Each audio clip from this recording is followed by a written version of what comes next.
Now, as a challenge, I want you to write your own functions, but not inside the Chrome developer tools. I want to introduce you to something called Karel the robot. And Karel is a very simple robot that takes very simple instructions. So let's first change the world to 5 by 5 to make it a little bit smaller and easier to work with. Now, the next thing that you'll notice is that you have this thing called function main. And in this case, everything that you put into here will get executed when you click the run button. And Karel the robot, as you can see here, is able to take a certain number of commands, including move, which moves it forward in the direction it's facing, turn left, put down a beeper, or pick up a beeper. So those are the basic commands that we're going to work with. And let me just demo some of these to you. So if we call the function move on Karel, you can see it moves by a single space. And we can obviously repeat this a few times. So now if we reset and we hit run, Karel will move by 3 spaces because we wrote the move command 3 times. So everything you place into this function main will get called when you hit run, but you can create more than one function. So for example, I know that I can make Karel turn left by simply writing turn left, run, and she turns left. Now, if I wanted her to go around in a circle, then I can simply create a function called go in circle. And inside this function, I can say maybe move 1 step, turn left, then move, then turn left, then move. And now I can go into this function main and I can say go in circle, calling that function that I just created down here, which of course will execute all of the code that's inside the curly braces. So now if I reset and I hit run, you can see that Karel goes in a half circle.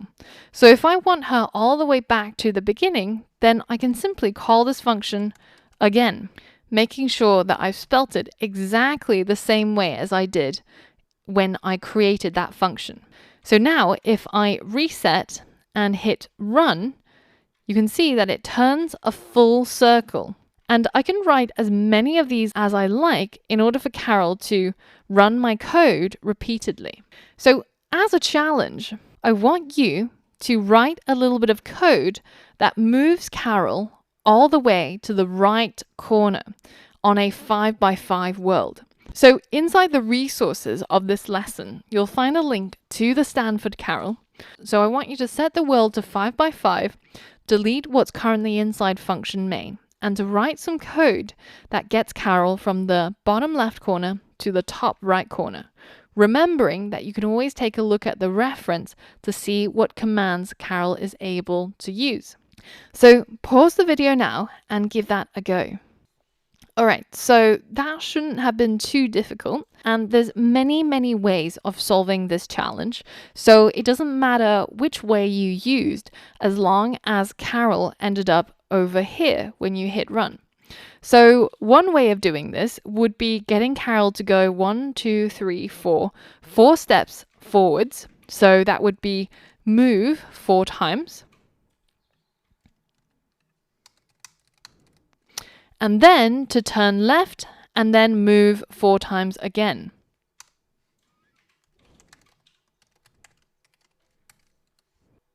So now if we hit run, you can see Karel ends up in the top right corner.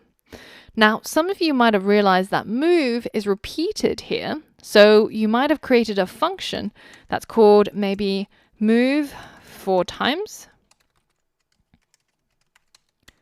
And inside this function, you've placed 4 of these move commands.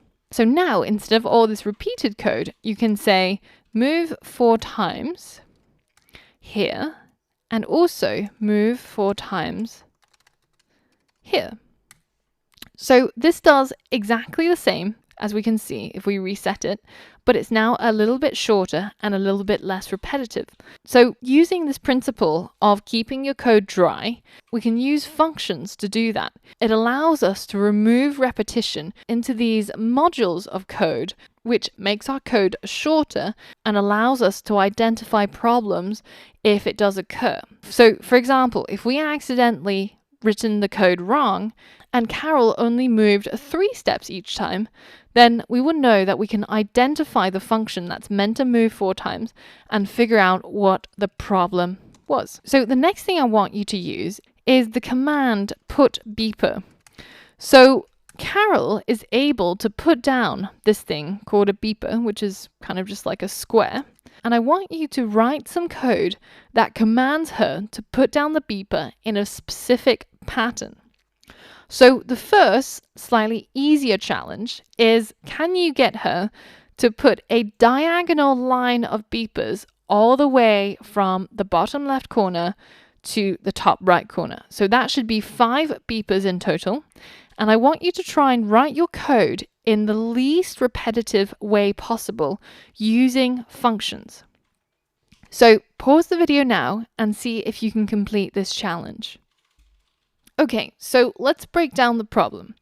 Essentially, Karel will start in the bottom left corner and she can move forwards, turn left, move, put down beeper. So one way of doing this would be writing move forwards, turn left, move forwards, put beeper, turn right, move forwards, turn left, move forwards, and put beeper. So if we run our code as is, you can see that she's begun on her journey, but you might also notice that there's a lot of repeated code in here, especially something like, for example, move, turn left, move, put beeper, move, turn left, move, put beeper. So there's a lot of things that are repeated. So what if we could put all of that into a function? So we can create a function, diagonal move and beeper. Now, of course, you can name your functions whatever it is that makes sense to you. But in this case, I've just called it diagonal move and beeper because I'm going to get it to move diagonally and then put down a beeper. And that involves moving, turning left, moving, putting down beeper, and turning right. So if I take this chunk of code and put it into my function, then instead of calling all of these steps, I can simply say diagonal move and beeper, diagonal move and beeper. And if we do this 4 times, then you can see that Karel will go all the way to the end. And the only one that's missing is the one in the beginning, the put beeper before we do any of these other diagonal moves. So if we hit run now, we've managed to solve our solution by getting Karel to repeat the diagonal move and put down beeper function. Now, you might have solved this challenge in a variety of different ways, and that's fine. As long as you got Karel to perform this functionality, then you have succeeded in completing the challenge. Now, for the final optional challenge, if you want, I'd like you to challenge yourself to see if you can get Karel to create a chessboard pattern like what we have here. So alternating tiles of beepers, essentially. So this is completely optional. It's just a bit of fun and to test your understanding of functions. I will post the code of the solution in the resources section of this lesson so you can check it once you're done trying out the challenge. In the next lesson, I want to talk about a more advanced form of functions. And those are functions that allow you to specify an input. So for all of that and more, I'll see you on the next lesson.